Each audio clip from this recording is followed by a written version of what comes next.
Today's nugget. To kill or not to kill one's own ego.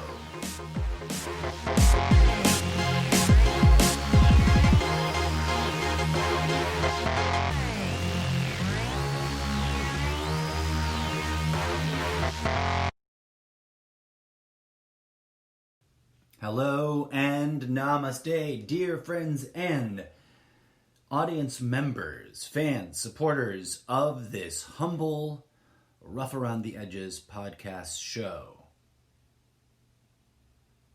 Today's segment, this segment that you're listening to now, will be brief. Brace yourself. Welcome to a Zen space. Informally Zen, let's call it. The following cannot be attributed to a specific school of orthodox or unorthodox Zen. It is a conclusion that is drawn from attempting to comprehend and internalize Zen that many have come to. It is not commonly popular, but don't let that confuse or throw you. In spiritual circles, Zen or otherwise, there is much talk about the ego. There are many technical flaws with communicating about ego because the one word is used to reference different things.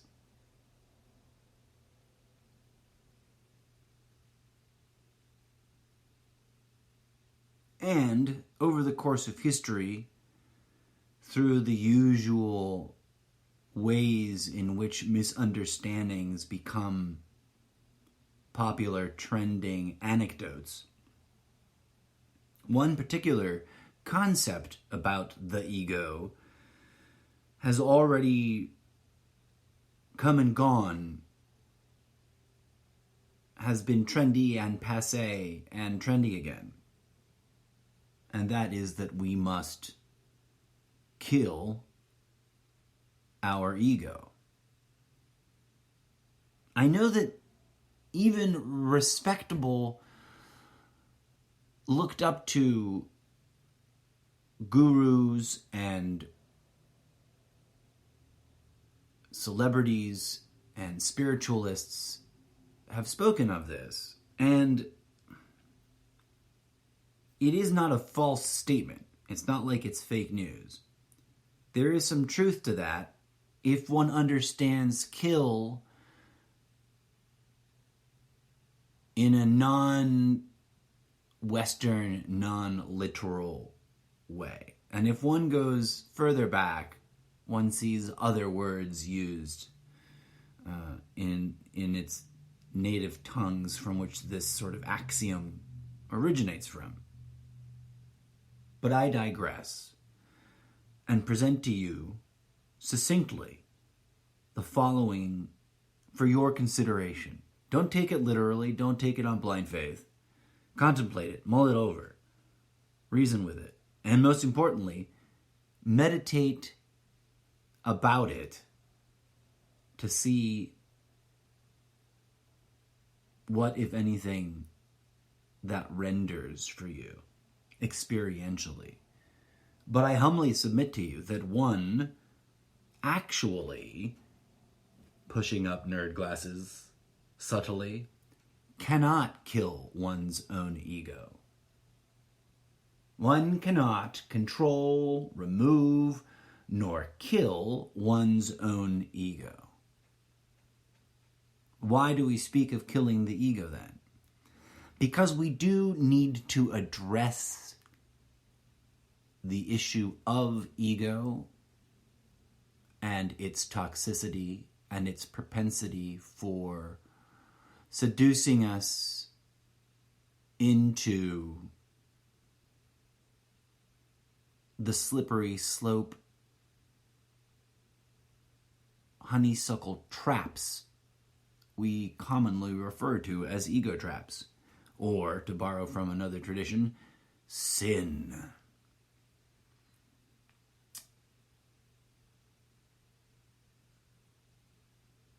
Because of the Judeo-Christian hypernormalization issue, I almost chose cult, but that's a bit judgy. That's a bit judgy and rude. Although any kind of group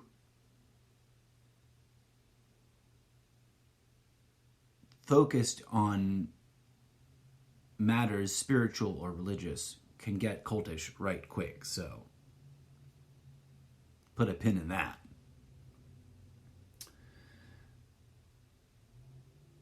Because of the sort of paradigm of God being good and Satan being evil, and there being this theoretical divine conflict between them, we have shorthanded ego preemptively, even without any kind of Buddhist, Zenist, Hinduist influence, into our internal bad guy, the little devil on our shoulder. And while that isn't wholly inaccurate, it is also not the only and absolute fullest truth of what ego actually is, if we look at it beyond the limitations of any given cultural interpretation of ego. If we look within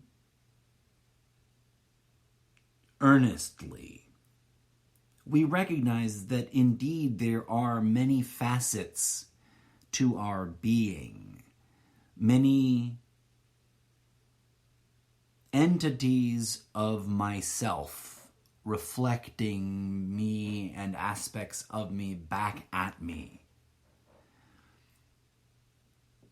And ego is a complex construct in that myriad of facets that has multiple components to it, one of which derives its origin directly from survival evolution and is a useful tool, a loving servant, as someone puts it somewhere, when we have a clear, healthy, direct, integrated relationship with it. One might call that a goal, if goals weren't slightly less than desirable verbiage. So, if I may point out, the problem is not the ego, the way the problem is not the appendix when someone is suffering from appendicitis. And yet, because we are accustomed to directly dealing with the blunt force trauma impacts of the body and view it that way, right? Everything is meaty and can be cut and sewn back together, etc. It's just the way we approach medicine. Cutting things out will fix the problem, which is one way that things can work. There are many other ways, but I digress. The problem in the situation of full-blown appendicitis that is getting dangerous and must take emergency action still remains not the fact that you have an appendix. It's that something's really toxically wrong with it, and it is malfunctioning and causing you negative effects that get more and more urgent until they become dire. Ego is like that. And thus killing it, unless you deeply understand the figurative, illustrative function of that kind of language in those cultures from which it came from. To think of it literally in a very Western, we love to solve problems by butchering each other kind of way, that's an ego trap in and of itself, my friends. And that's why it persists. Because it seduces well-intentioned people attempting to discover their path and make progress along it. As one astute postmodern YouTube philosopher points out, the very notion of attaining goals vis-a-vis some form of advanced self-improvement through spiritual practice has the duality problem of becoming an ego trap the moment you invest in the goal instead of really ground yourself in the root experiencing of the practice.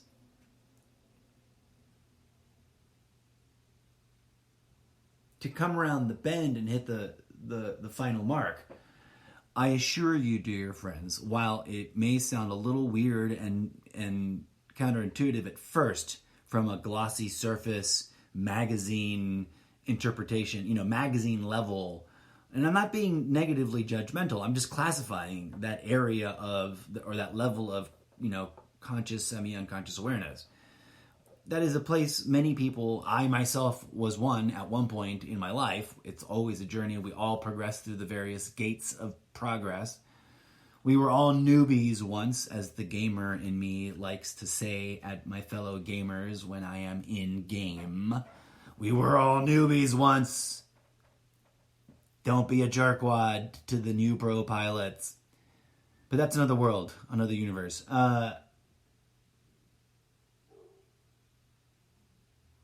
We must transcend or at least adjust for the problematic issue of self-harm, right? And that's a point I meant to illustrate a little bit sooner in my chat here, but quickly. In medicine, to rip out the appendix is life-saving, emergency surgery.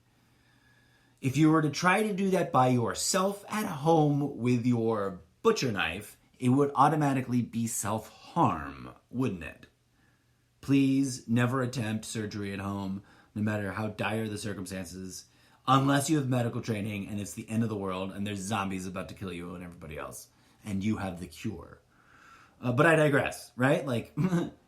In normal everyday life, one should not have to perform emergency appendicitis in one's own kitchen.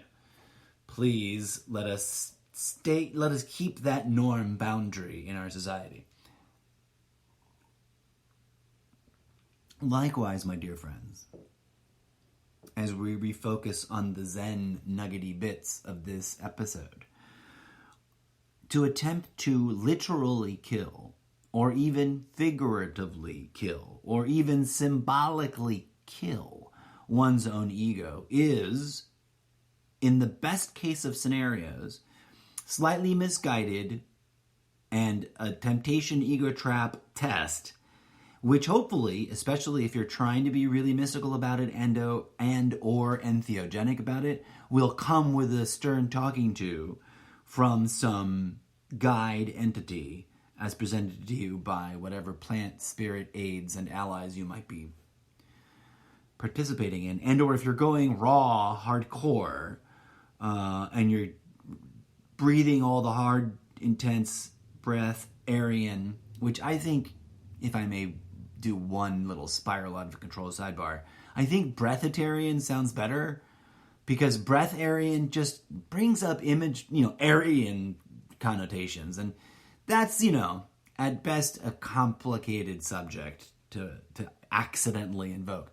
And breathitarian reminds people of vegetarian and sort of makes a little bit more, aha, the second shoe is dropped, and now I understand what you mean by breathitarian, right? Especially if you say it like vegetarian. I'm a vegetarian, but my but I aspire to, without expectations or goals or attachments, to eventually evolve to breatharianism. Right? That rolls right off the tongue. Can we just change that? End rant. Don't attempt self-harm, especially not without proper guidance. There are rituals that symbolically approach the ego in that sort of nemesis that must be overcome kind of way. But the sort of wink, wink, nudge, nudge, nudge, don't give it away, say no more secret to that is that if done properly, with the right wisdom motivating whoever is guiding you, and the right teachings, and the right personal practice, and the right personal insight, because ultimately, dear friends, if I may point this out to you, all things Zen, spiritual enlightenment, transcendental enlightenment, metaphysics, alchemy, all that stuff is about rigorous, challenging, disciplined, internal, intuitive, spiritual effort, work, and practice. And while a really intuitive individual may land on a sort of home-crafted, authentic, self-generated, autodidactic practice that works for them, that's awesome. If you're going to attempt something as serious as killing your own ego, I hope you've done your research, is what I'm saying. But more importantly, dear friends and listeners, let us keep in mind, let us be mindful of the fact that, ...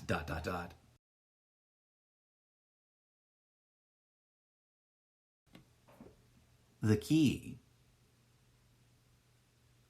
has been, always shall be, healing, transformative healing. Oh, I was saying prior to my getting sidetracked and then coping with some hiccup situations there for a hot second, was that the key to a well-guided kill your own ego practice is that in attempting to do so, in wrestling, that is wrestling with your own demons. Research that and you'll get the right way to do it. Because deep down, at the bottom of that rabbit hole, the aha moment, what a twist, to reference many things at once with one sentence, for comedy's sake, the big reveal is that, aha, your demon is you. Your ego that you're trying to assassinate is you. And in that aha moment, theoretically speaking, in the exhaustion of trying to wrestle this demon, of trying to exorcise this villain, of trying to eradicate this irremovable, uneradicable feature of yourself, which is yourself,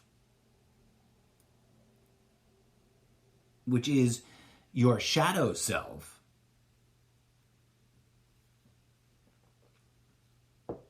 one discovers that one cannot be triumphant. One cannot butcher oneself.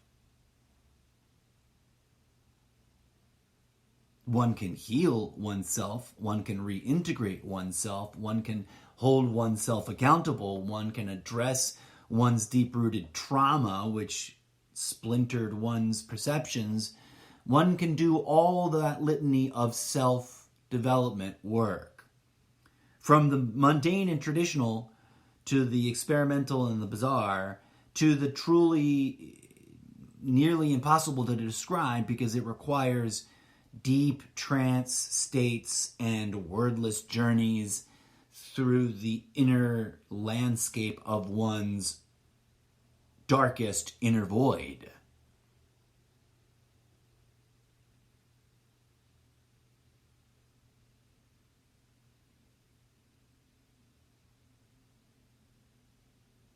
If one understands that all intellectually, then one doesn't need to go running down that rabbit hole anymore. One can skip the whole Jedi training test of revealing that Darth Vader is your own face under the mask, right? And proceed directly to just healing that injured motherfucker.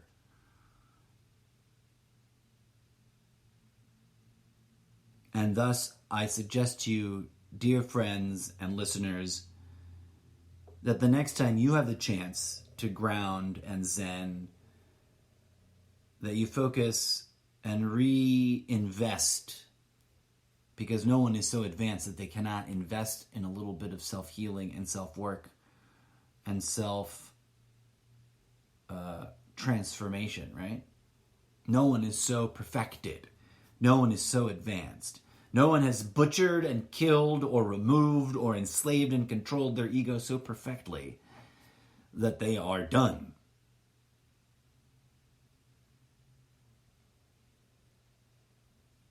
I sincerely send you my deepest wishes for peace, love, and grooviness, and of course, transformational healing blossoming within you.